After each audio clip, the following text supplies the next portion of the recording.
Traveling incognito. My idea was to tarry a while in every town between St. Louis and New Orleans. To do this, it would be necessary to go from place to place by the short packet lines.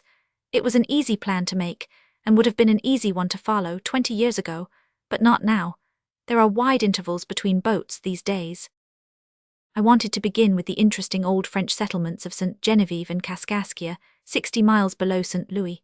There was only one boat advertised for that section, a Grand Tower packet. Still, one boat was enough, so we went down to look at her. She was a venerable rack heap and a fraud to boot, for she was playing herself for personal property, whereas the good honest dirt was so thickly caked all over her that she was righteously taxable as real estate. There are places in New England where her hurricane deck would be worth $150 an acre. The soil on her forecastle was quite good. The new crop of wheat was already springing from the cracks in protected places. The companionway was of a dry, sandy character, and would have been well suited for grapes, with a southern exposure and a little subsoiling. The soil of the boiler deck was thin and rocky, but good enough for grazing purposes. A colored boy was on watch here, nobody else visible. We gathered from him that this calm craft would go as advertised, if she got her trip. If she didn't get it, she would wait for it. Has she got any of her trip?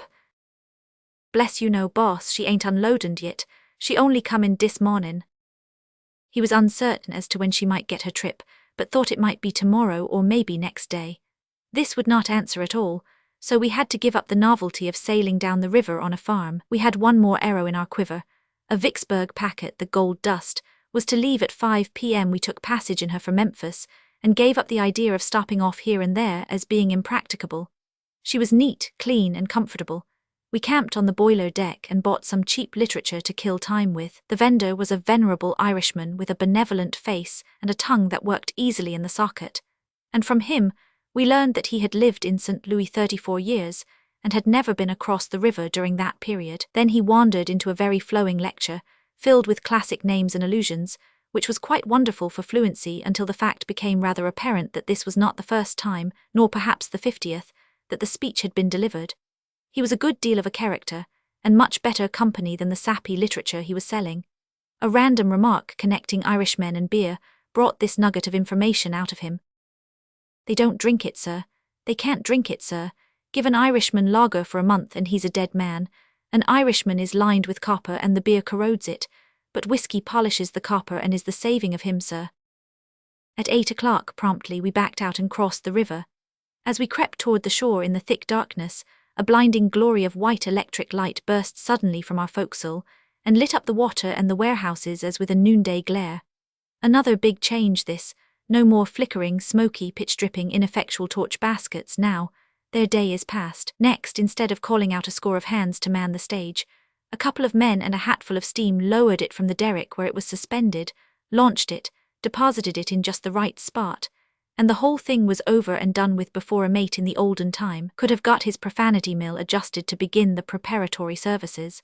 Why this new and simple method of handling the stages was not thought of when the first steamboat was built is a mystery which helps one to realize what a dull-witted slug the average human being is. We finally got away at 2 in the morning, and when I turned out at 6, we were rounding to at a rocky point where there was an old stone warehouse. At any rate, the ruins of it. 2 or 3 decayed dwelling houses were nearby, in the shelter of the leafy hills, but there were no evidences of human or other animal life to be seen. I wondered if I had forgotten the river, for I had no recollection whatever of this place. The shape of the river, too, was unfamiliar. There was nothing in sight anywhere that I could remember ever having seen before. I was surprised, disappointed, and annoyed. We put ashore a well-dressed lady and gentleman, and 2 well-dressed, ladylike young girls, together with sundry Russia-leather bags. A strange place for such folk. No carriage was waiting. The party moved off as if they had not expected any, and struck down a winding country road afoot. But the mystery was explained when we got under way again, for these people were evidently bound for a large town which lay shut in behind a towhead, i.e. New Island, a couple of miles below this landing. I couldn't remember that town, I couldn't place it, couldn't call its name, so I lost part of my temper. I suspected that it might be St. Genevieve, and so it proved to be. Observe what this eccentric river had been about. It had built up this huge useless towhead directly in front of this town, cut off its river communications, fenced it away completely, and made a country town of it. It is a fine old place too, and deserved a better fate. It was settled by the French, and is a relic of a time when one could travel from the mouths of the Mississippi to Quebec and be on French territory and under French rule all the way. Presently I ascended to the hurricane deck and cast a longing glance toward the pilot house. Chapter 24. My incognito is exploded. After a close study of the face of the pilot on watch, I was satisfied that I had never seen him before, so I went up there. The pilot inspected me, I re-inspected the pilot. These customary preliminaries over, I sat down on the high bench and he faced about and went on with his work. Every detail of the pilot house was familiar to me with one exception, a large-mouthed tube under the breastboard. I puzzled over that thing a considerable time, then gave up and asked what it was. To hear the engine bells through. It was another good contrivance which ought to have been invented half a century sooner, so I was thinking when the pilot asked, "Do you know what this rope is for?" I managed to get around this question without committing myself. "Is this the first time you were ever in a pilot house?" "I crept under that one." "Where are you from?" "New England." "First time you have ever been west?" "I climbed over this one." "If you take an interest in such things, I can tell you what all these things are for." I said I should like it. This, putting his hand on a backing bell rope, is to sound the fire alarm. This, putting his hand on a go-ahead bell, is to call the textender. This one, indicating the whistle lever, is to call the captain. And so he went on, touching one object after another and reeling off his tranquil spool of lies. I had never felt so like a passenger before. I thanked him with emotion for each new fact and wrote it down in my notebook. The pilot warmed to his opportunity and proceeded to load me up in the good old-fashioned way. At times I was afraid he was going to rupture his invention, but it always stood the strain, and he pulled through all right. He drifted, by easy stages, into revealments of the river's marvelous eccentricities of one sort and another, and backed them up with some pretty gigantic illustrations. For instance, "Do you see that little boulder sticking out of the water yonder? Well, when I first came on the river, that was a solid ridge of rock, over 60 feet high and 2 miles long, all washed away but that." This with a sigh. I had a mighty impulse to destroy him, but it seemed to me that killing in any ordinary way would be too good for HJPG 29K. Once, when an odd-looking craft with a vast coal scuttle slanting aloft on the end of a beam was steaming by in the distance, he indifferently drew attention to it, as one might to an object grown wearisome through familiarity, and observed that it was an alligator boat. "An alligator boat, what's it for?" "To dredge out alligators with." "Are they so thick as to be troublesome?" "Well, not now because the government keeps them down, but they used to be, not everywhere, but in favorite places here and there where the river is wide and shoal like Plum Point and Stack Island and so on, places they call alligator beds." "Did they actually impede navigation?" "Years ago, yes, in very low water. There was hardly a trip then that we didn't get aground on alligators." It seemed to me that I should certainly have to get out my tomahawk. However, I restrained myself and said, "It must have been dreadful." Yes, it was one of the main difficulties about piloting. It was so hard to tell anything about the water, the damned things shift around so, never lie still 5 minutes at a time. You can tell a wind reef straight off by the look of it, you can tell a break, you can tell a sand reef, that's all easy, but an alligator reef doesn't show up worth anything. 9 times in 10 you can't tell where the water is, and when you do see where it is, like as not it ain't there when you get there. The devils have swapped around so meantime. Of course there were some few pilots that could judge of alligator water nearly as well as they could of any other kind, but they had to have natural talent for it.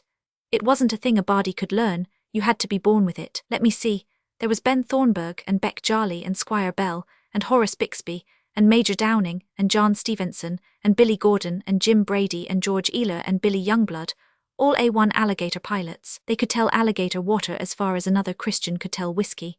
Read it. Couldn't they though? I only wish I had as many dollars as they could read alligator water a mile and a half off. Yes, and it paid them to do it too.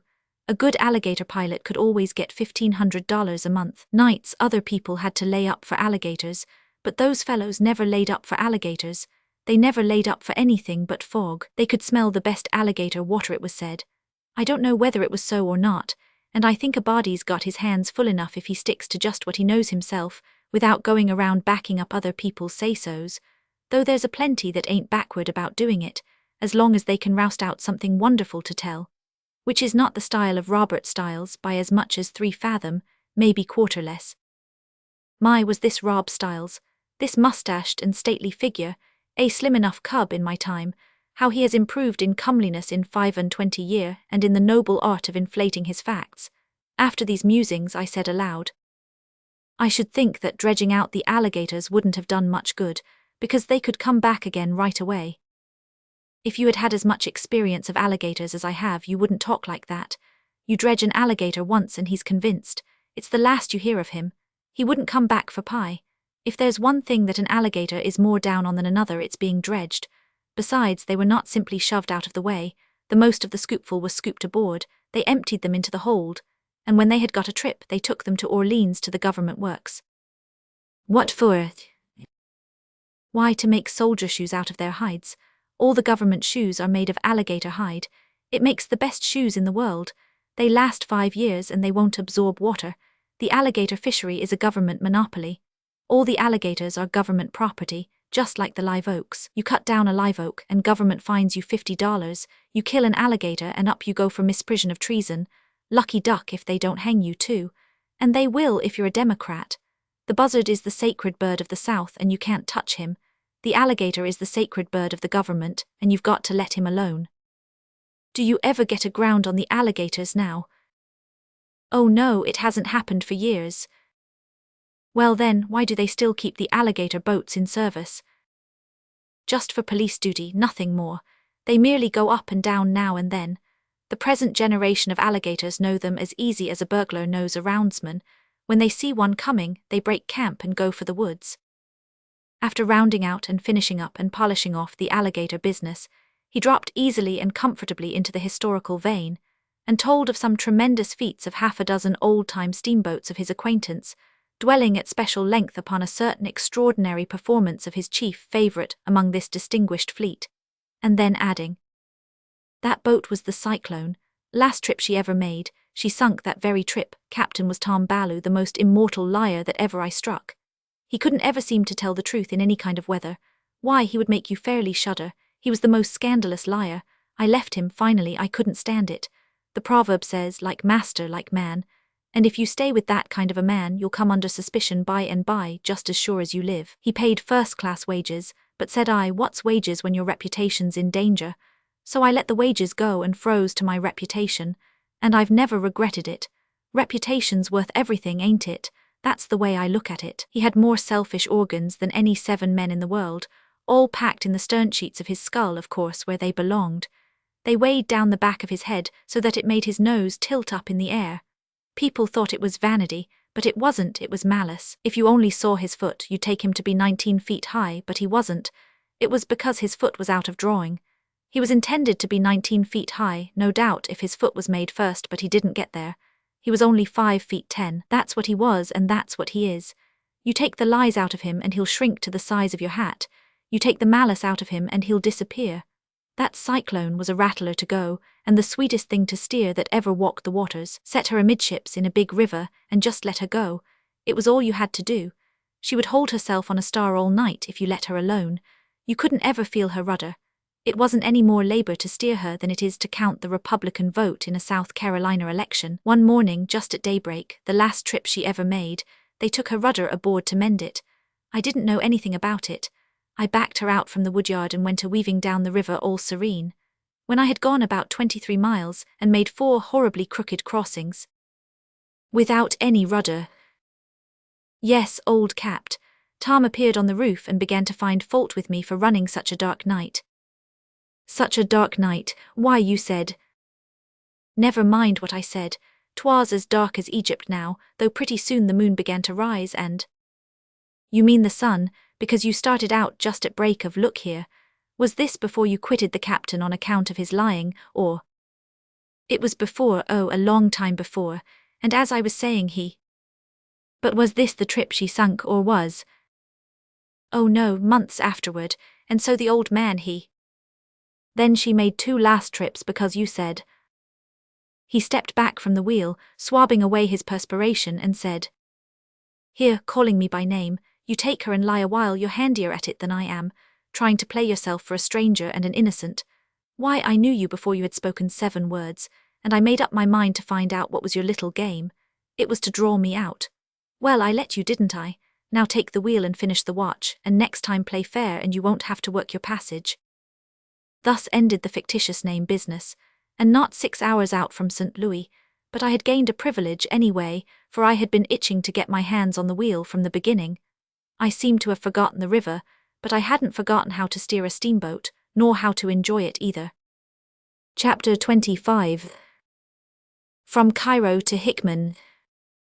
The scenery from St. Louis to Cairo, 200 miles, is varied and beautiful. The hills were clothed in the fresh foliage of spring now, and were a gracious and worthy setting for the broad river flowing between. Our trip began auspiciously, with a perfect day as to breeze and sunshine, and our boat threw the miles out behind her with satisfactory dispatch. We found a railway intruding at Chester, Illinois. Chester has also a penitentiary now and is otherwise marching on. At Grand Tower, too, there was a railway, and another at Cape Girardeau. The former town gets its name from a huge, squat pillar of rock, which stands up out of the water on the Missouri side of the river, a piece of nature's fanciful handiwork, and is one of the most picturesque features of the scenery of that region. For nearer or remoter neighbors, the tower has the Devil's Bake Oven, so called perhaps because it does not powerfully resemble anybody else's bake oven, and the Devil's Tea Table, this latter a great smooth-surfaced mass of rock, with diminishing wine-glass stem, perched some 50 or 60 feet above the river, beside a beflowered and garlanded precipice, and sufficiently like a tea table to answer for anybody, devil or Christian. Away down the river we have the Devil's Elbow and the Devil's Race Course, and lots of other property of his which I cannot now call to mind.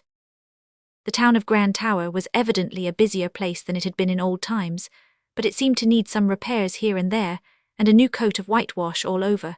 Still, it was pleasant to me to see the old coat once more.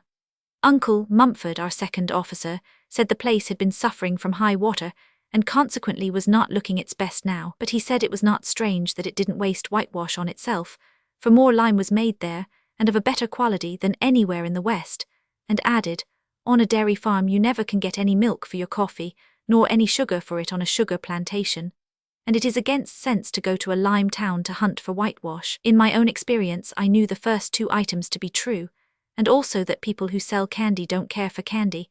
Therefore there was plausibility in Uncle Mumford's final observation that people who make lime run more to religion than whitewash. Uncle Mumford said further that Grand Tower was a great coaling centre and a prospering place. Cape Girardeau is situated on a hillside and makes a handsome appearance. There is a great Jesuit school for boys at the foot of the town by the river. Uncle Mumford said it had as high a reputation for thoroughness as any similar institution in Missouri. There was another college higher up on an airy summit, a bright new edifice, picturesquely and peculiarly towered and pinnacled, a sort of gigantic casters, with the cruets all complete. Uncle Mumford said that Cape Girardeau was the Athens of Missouri, and contained several colleges besides those already mentioned, and all of them on a religious basis of one kind or another. He directed my attention to what he called the strong and pervasive religious look of the town, but I could not see that it looked more religious than the other hill towns with the same slope, and built of the same kind of bricks. Partialities often make people see more than really exists.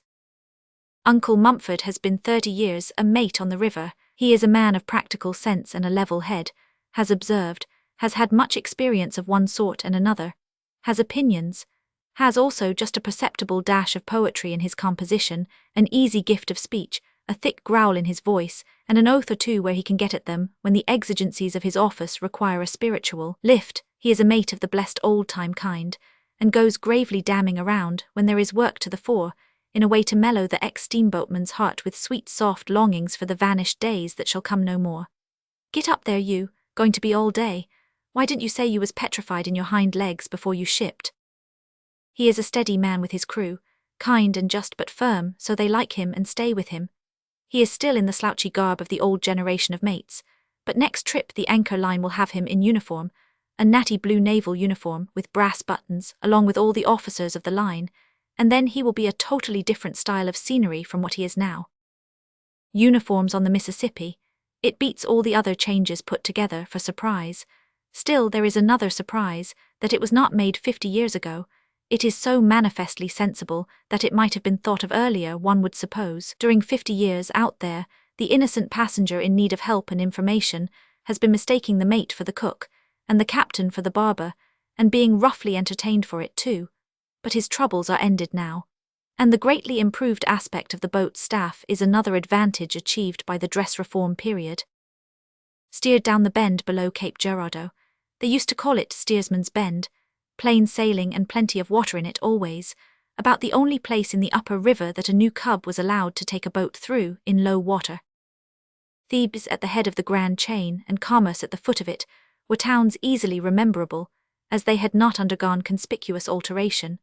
Nor the chain either in the nature of things, for it is a chain of sunken rocks admirably arranged to capture and kill steamboats on bad nights. A good many steamboat corpses lie buried there out of sight, among the rest my first friend the Paul Jones.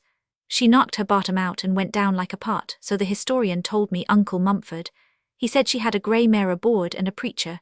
To me this sufficiently accounted for the disaster, as it did of course to Mumford, who added, "But there are many ignorant people who would scoff at such a matter and call it superstition, but you will always notice that they are people who have never travelled with a grey mare and a preacher. I went down the river once in such company. We grounded at Bloody Island, we grounded at Hanging Dog, we grounded just below this same Commerce, we jolted Beaver Dam Rock, we hit one of the worst breaks in the graveyard behind Goose Island. We had a roustabout killed in a fight, we burnt a boiler, broke a shaft, collapsed a flue, and went into Cairo with 9 feet of water in the hold. May have been more, may have been less, I remember it as if it were yesterday. The men lost their heads with terror. They painted the mare blue in sight of town and threw the preacher overboard, or we should not have arrived at all. The preacher was fished out and saved. He acknowledged himself that he had been to blame. I remember it all as if it were yesterday. That this combination of preacher and grey mare should breed calamity seems strange and at first glance unbelievable, but the fact is fortified by so much unassailable proof that to doubt is to dishonour reason. I myself remember a case where a captain was warned by numerous friends against taking a grey mare and a preacher with him, but persisted in his purpose in spite of all that could be said. And the same day, it may have been the next, and some say it was, though I think it was the same day, he got drunk and fell down the hatchway and was borne to his home a corpse. This is literally true. No vestige of Hat Island is left now. Every shred of it is washed away. I do not even remember what part of the river it used to be in, except that it was between St. Louis and Cairo somewhere. It was a bad region, all around and about Hat Island in early days. A farmer who lived on the Illinois shore there said that 29 steamboats had left their bones strung along within sight from his house. Between St. Louis and Cairo, the steamboat wrecks average 1 to the mile, 200 wrecks altogether. I could recognize big changes from Commerce down. Beaver Dam Rock was out in the middle of the river now, and throwing a prodigious break. It used to be close to the shore and boats went down outside of it. A big island that used to be away out in mid-river has retired to the Missouri shore, and boats do not go near it anymore. The island called Jacket Pattern is whittled down to a wedge now, and is booked for early destruction. Goose Island is all gone but a little dab the size of a steamboat. The perilous graveyard, among whose numberless wrecks we used to pick our way so slowly and gingerly, is far away from the channel now, and a terror to nobody. One of the islands formerly called the Two Sisters is gone entirely. The other, which used to lie close to the Illinois shore, is now on the Missouri side, a mile away. It is joined solidly to the shore, and it takes a sharp eye to see where the seam is, but it is Illinois ground yet, and the people who live on it have to ferry themselves over and work the Illinois roads and pay Illinois taxes. Singular state of things. Near the mouth of the river several islands were missing, washed away. Cairo was still there, easily visible across the long, flat point upon whose further verge it stands, but we had to steam a long way around to get to it. Night fell as we were going out of the upper river and meeting the floods of the Ohio. We dashed along without anxiety, for the hidden rock which used to lie right in the way has moved upstream a long distance out of the channel, or rather, about 1 county has gone into the river from the Missouri point, and the Cairo point has made down, and added to its long tongue of territory correspondingly. The Mississippi is a just and equitable river. It never tumbles one man's farm overboard without building a new farm just like it for that man's neighbor. This keeps down hard feelings. Going into Cairo, we came near killing a steamboat which paid no attention to our whistle and then tried to cross our bows. By doing some strong backing, we saved him, which was a great loss, for he would have made good literature. Cairo is a brisk town now, and is substantially built, and has a city look about it which is in noticeable contrast to its former estate, as per Mr. Dickens's portrait of it. However, it was already building with bricks when I had seen it last, which was when Colonel, now General, Grant was drilling his first command there. Uncle Mumford says the libraries and Sunday schools have done a good work in Cairo, as well as the brick masons. Cairo has a heavy railroad and river trade, and her situation at the junction of the two great rivers is so advantageous that she cannot well help prospering. When I turned out in the morning, we had passed Columbus, Kentucky, and were approaching Hickman, a pretty town, perched on a handsome hill. Hickman is in a rich tobacco region, and formerly enjoyed a great and lucrative trade in that staple, collecting it there in her warehouses from a large area of country, and shipping it by boat. But Uncle Mumford says she built a railway to facilitate this commerce a little more, and he thinks it facilitated it the wrong way, took the bulk of the trade out of her hands by collaring it along the line without gathering it at her doors. Chapter 26. Under fire. Talk began to run upon the war now, for we were getting down into the upper edge of the former battle stretch by this time. Columbus was just behind us, so there was a good deal said about the famous Battle of Belmont. Several of the boat's officers had seen active service in the Mississippi War Fleet. I gathered that they found themselves sadly out of their element in that kind of business at first, but afterward got accustomed to it, reconciled to it, and more or less at home in it. One of our pilots had his first war experience in the Belmont fight. As a pilot on a boat in the Confederate service, I had often had a curiosity to know how a green hand might feel in his maiden battle, perched all solitary and alone on high in a pilot house, a target for Tom, Dick, and Harry, and nobody at his elbow to shame him from showing the white feather when matters grew hot and perilous around him. So, to me his story was valuable. It filled a gap for me which all histories had left till that time empty. The pilot's first battle, he said. It was the 7th of November. The fight began at 7 in the morning. I was on the RHW Hill, took over a load of troops from Columbus, came back and took over a battery of artillery. My partner said he was going to see the fight, wanted me to go along. I said no, I wasn't anxious, I would look at it from the pilot house. He said I was a coward and left. That fight was an awful sight. General Cheatham made his men strip their coats off and throw them in a pile and said, "Now follow me to hell or victory." I heard him say that from the pilot house, and then he galloped in at the head of his troops. Old General Pillow, with his white hair, mounted on a white horse, sailed in, too, leading his troops as lively as a boy. By and by the Federals chased the rebels back, and here they came, tearing along, everybody for himself and devil take the hindmost, and down under the bank they scrambled and took shelter. I was sitting with my legs hanging out of the pilot house window. All at once I noticed a whizzing sound passing my ear, judged it was a bullet. I didn't stop to think about anything, I just tilted over backwards and landed on the floor and stayed there. The balls came booming around. 3 cannonballs went through the chimney, 1 ball took off the corner of the pilot house. Shells were screaming and bursting all around. Mighty warm times, I wished I hadn't come. I lay there on the pilot house floor while the shots came faster and faster. I crept in behind the big stove in the middle of the pilot house. Presently a mini ball came through the stove and just grazed my head and cut my hat. I judged it was time to go away from there. The captain was on the roof with a red-headed major from Memphis, a fine-looking man. I heard him say he wanted to leave here, but that pilot is killed. I crept over to the starboard side to pull the bell to set her back, raised up and took a look, and I saw about 15 shot holes through the window panes, had come so lively I hadn't noticed them. I glanced out on the water and the spattering shot were like a hailstorm. I thought best to get out of that place. I went down the pilot house guy head first, not feet first but head first, slid down. Before I struck the deck, the captain said we must leave there. So I climbed up the guy and got on the floor again. About that time they collared my partner and were bringing him up to the pilot house between 2 soldiers. Somebody had said I was killed.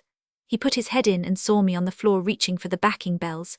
He said, "Oh hell, he ain't shot," and jerked away from the men who had him by the collar and ran below. We were there until 3 o'clock in the afternoon, and then got away all right. The next time I saw my partner I said, "Now come out, be honest and tell me the truth.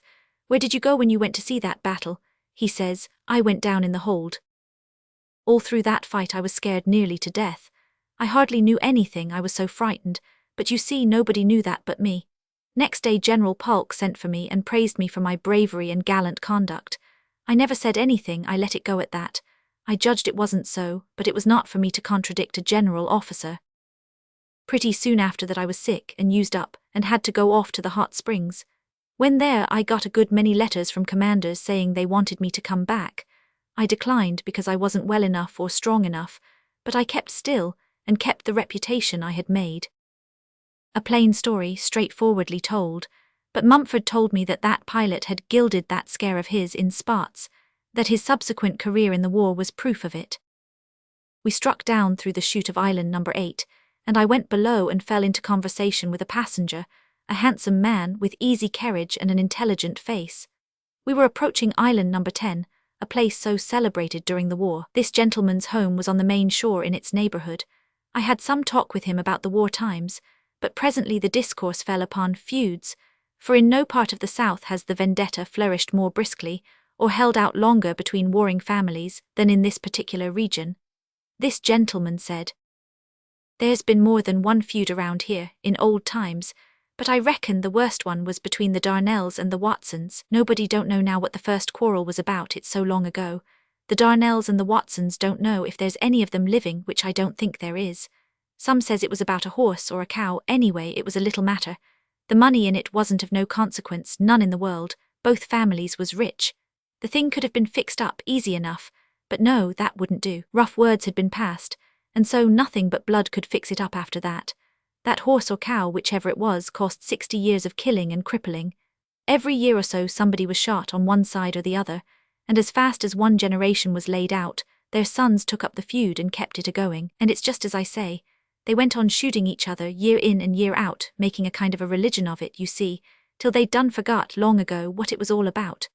Wherever a Darnell caught a Watson or a Watson caught a Darnell, one of 'em was going to get hurt. Only question was, which of them got the drop on the other. They'd shoot one another down, right in the presence of the family. They didn't hunt for each other, but when they happened to meet they puffed and begun. Men would shoot boys, boys would shoot men. A man shot a boy 12 years old, happened on him in the woods and didn't give him no chance. If he had given him a chance, the boy'd shot him. Both families belonged to the same church, everybody around here is religious. Through all this 50 or 60 years fuss, both tribes was there every Sunday to worship. They lived each side of the line, and the church was at a landing called Compromise. Half the church and half the aisle was in Kentucky, the other half in Tennessee. Sundays you'd see the families drive up, all in their Sunday clothes, men, women and children, and file up the aisle, and set down, quiet and orderly, one lot on the Tennessee side of the church and the other on the Kentucky side. And the men and boys would lean their guns up against the wall handy, and then all hands would join in with the prayer and praise, though they say the man next the aisle didn't kneel down, along with the rest of the family, kind of stood guard. I don't know, never was at that church in my life, but I remember that that's what used to be Sajbk 92K. 20 or 25 years ago, one of the feud families caught a young man of 19 out and killed him. Don't remember whether it was the Darnells and Watsons, or one of the other feuds, but anyway, this young man rode up, steamboat laying there at the time, and the first thing he saw was a whole gang of the enemy. He jumped down behind a woodpile, but they rode around and begun on him, he firing back and they galloping and cavorting and yelling and banging away with all their might. Think he wounded a couple of them, but they closed in on him and chased him into the river, and as he swum along downstream, they followed along the bank and kept on shooting at him, and when he struck shore he was dead. Windy Marshall told me about it. He saw it. He was captain of the boat.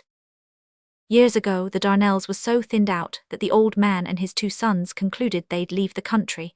They started to take steamboat just above No. 10, but the Watsons got wind of it, and they arrived just as the 2 young Darnells was walking up the companionway with their wives on their arms. The fight begun then, and they never got no further, both of them killed. After that, old Darnell got into trouble with the man that run the ferry, and the ferryman got the worst of it and died. But his friends shot old Darnell through and through, filled him full of bullets and ended him.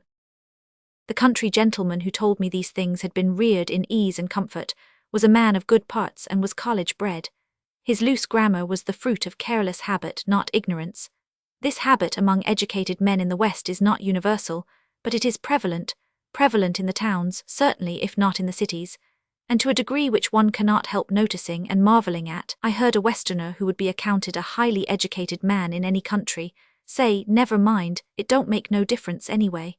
A lifelong resident who was present heard it, but it made no impression upon her. She was able to recall the fact afterward when reminded of it, but she confessed that the words had not grated upon her ear at the time, a confession which suggests that if educated people can hear such blasphemous grammar from such a source and be unconscious of the deed, the crime must be tolerably common, so common that the general ear has become dulled by familiarity with it, and is no longer alert, no longer sensitive to such affronts.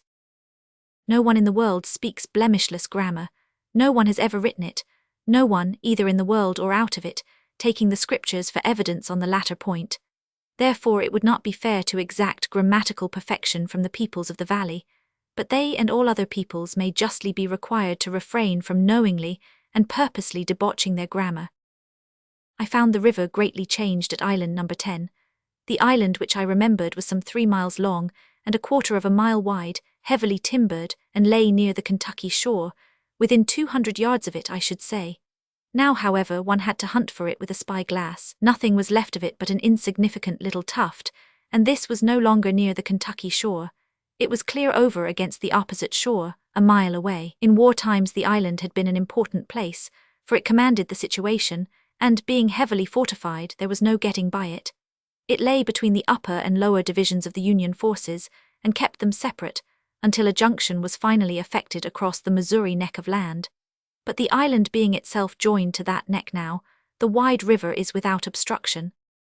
In this region the river passes from Kentucky into Tennessee, back into Missouri, then back into Kentucky, and thence into Tennessee again.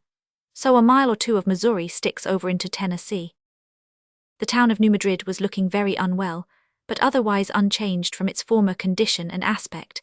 Its blocks of frame houses were still grouped in the same old flat plain, and environed by the same old forests. It was as tranquil as formerly, and apparently had neither grown nor diminished in size. It was said that the recent high water had invaded it and damaged its looks. This was surprising news, for in low water the river bank is very high there, 50 feet, and in my day an overflow had always been considered an impossibility. This present flood of 1882 will doubtless be celebrated in the river's history for several generations before a deluge of like magnitude shall be seen. It put all the unprotected low lands under water, from Cairo to the mouth. It broke down the levees in a great many places on both sides of the river, and in some regions south, when the flood was at its highest, the Mississippi was 70 miles wide. A number of lives were lost, and the destruction of property was fearful. The crops were destroyed, houses washed away, and shelterless men and cattle forced to take refuge on scattering elevations here and there in field and forest, and wait in peril and suffering until the boats put in commission by the national and local governments, and by newspaper enterprise, could come and rescue them. The properties of multitudes of people were under water for months, and the poorer ones must have starved by the hundred if succor had not been promptly afforded. The water had been falling during a considerable time now, yet as a rule we found the banks still under water. Chapter 27. Some imported articles. We met 2 steamboats at New Madrid, 2 steamboats in sight at once, an infrequent spectacle now in the lonesome Mississippi. The loneliness of this solemn, stupendous flood is impressive and depressing. League after league and still league after league, it pours its chocolate tide along between its solid forest walls, its almost untenanted shores, with seldom a sail or a moving object of any kind to disturb the surface and break the monotony of the blank, watery solitude. And so the day goes, the night comes, and again the day, and still the same, night after night and day after day, majestic, unchanging sameness of serenity, repose, tranquility, lethargy, vacancy, symbol of eternity, realization of the heaven pictured by priest and prophet, and longed for by the good and thoughtless. Immediately after the War of 1812, tourists began to come to America from England, scattering ones at first, then a sort of procession of them, a procession which kept up its plodding, patient march through the land during many, many years. Each tourist took notes and went home and published a book which was usually calm, truthful, reasonable, kind, but which seemed just the reverse to our tender-footed progenitors. A glance at these tourist books shows us that in certain of its aspects the Mississippi has undergone no change since those strangers visited it, but remains today about as it was then. The emotions produced in those foreign breasts by these aspects were not all formed on one pattern, of course. They had to be various along at first, because the earlier tourists were obliged to originate their emotions, whereas in older countries one can always borrow emotions from one's predecessors. And mind you, emotions are among the toughest things in the world to manufacture out of whole cloth. It is easier to manufacture 7 facts than 1 emotion. Captain Basil Hall, RN, writing 55 years ago, says, "Here I caught the first glimpse of the object I had so long wished to behold, and felt myself amply repaid at that moment for all the trouble I had experienced in coming so far, and stood looking at the river flowing past, till it was too dark to distinguish anything. But it was not till I had visited the same spot a dozen times, that I came to a right comprehension of the grandeur of the scene." Following are Mrs. Trollope's emotions. She is writing a few months later in the same year, 1827, and is coming in at the mouth of the Mississippi. "The first indication of our approach to land was the appearance of this mighty river pouring forth its muddy mass of waters, and mingling with the deep blue of the Mexican Gulf. I never beheld a scene so utterly desolate as this entrance of the Mississippi. Had Dante seen it, he might have drawn images of another Borgia from its horrors. One only object rears itself above the eddying waters. This is the mast of a vessel long since wrecked in attempting to cross the bar, and it still stands, a dismal witness of the destruction that has been, and a boding prophet of that which is to come." Emotions of Hun, Charles Augustus Murray, near St. Louis, 7 years later. "It is only when you ascend the mighty current for 50 or 100 miles, and use the eye of imagination as well as that of nature, that you begin to understand all his might and majesty. You see him fertilizing a boundless valley, bearing along in his course the trophies of his 1,000 victories over the shattered forest, here carrying away large masses of soil with all their growth, and there forming islands, destined at some future period to be the residence of man, and while indulging in this prospect, it is then time for reflection to suggest that the current before you has flowed through 2,000 or 3,000 miles, and has yet to travel 1,300 more before reaching its ocean destination." Receive now the emotions of Captain Marryat, RN, author of the Sea Tales, writing in 1837, 3 years after Mr. Murray. "Never, perhaps in the records of nations, was there an instance of a century of such unvarying and unmitigated crime as is to be collected from the history of the turbulent and blood-stained Mississippi. The stream itself appears as if appropriate for the deeds which have been committed. It is not like most rivers, beautiful to the sight, bestowing fertility in its course, not one that the eye loves to dwell upon as it sweeps along, nor can you wander upon its banks, or trust yourself without danger to its stream. It is a furious, rapid, desolating torrent, loaded with alluvial soil, and few of those who are received into its waters ever rise again, or can support themselves long upon its surface without assistance from some friendly log. It contains the coarsest and most uneatable of fish, such as the catfish and such genus, and as you descend, its banks are occupied with the fetid alligator, while the panther basks at its edge in the cane brakes, almost impervious to man, pouring its impetuous waters through wild tracts covered with trees of little value, except for firewood. It sweeps down whole forests in its course, which disappear in tumultuous confusion, whirled away by the stream now loaded with the masses of soil which nourished their roots, often blocking up and changing for a time the channel of the river, which, as if in anger at its being opposed, inundates and devastates the whole country round, and as soon as it forces its way through its former channel, plants in every direction the uprooted monarchs of the forest, upon whose branches the bird will never again perch, or the raccoon, the opossum, or the squirrel climb, as traps to the adventurous navigators of its waters by steam, who, borne down upon these concealed dangers which pierce through the planks, very often have not time to steer for, and gain the shore before they sink to the bottom. There are no pleasing associations connected with the great common sewer of the Western America, which pours out its mud into the Mexican Gulf, polluting the clear blue sea for many miles beyond its mouth. It is a river of desolation, and instead of reminding you, like other beautiful rivers, of an angel which has descended for the benefit of man, you imagine it a devil, whose energies have been only overcome by the wonderful power of steam. It is pretty crude literature for a man accustomed to handling a pen.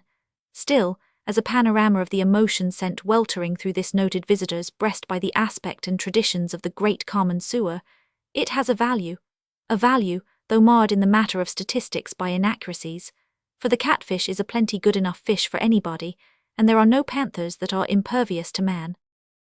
Later still comes Alexander Mackay of the Middle Temple, barrister at law, with a better digestion and no catfish dinner aboard, and feels as follows. The Mississippi.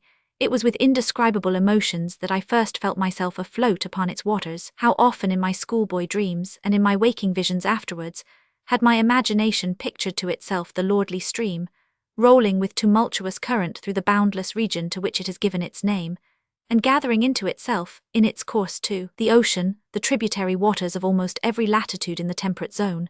Here it was then in its reality, and I, at length, steaming against its tide. I looked upon it with that reverence with which everyone must regard a great feature of external nature. So much for the emotions. The tourists, one and all, remark upon the deep, brooding loneliness and desolation of the vast river. Captain Basil Hall, who saw it at flood stage, says, "Sometimes we passed along distances of 20 or 30 miles without seeing a single habitation. An artist, in search of hints for a painting of the deluge, would here have found them in abundance.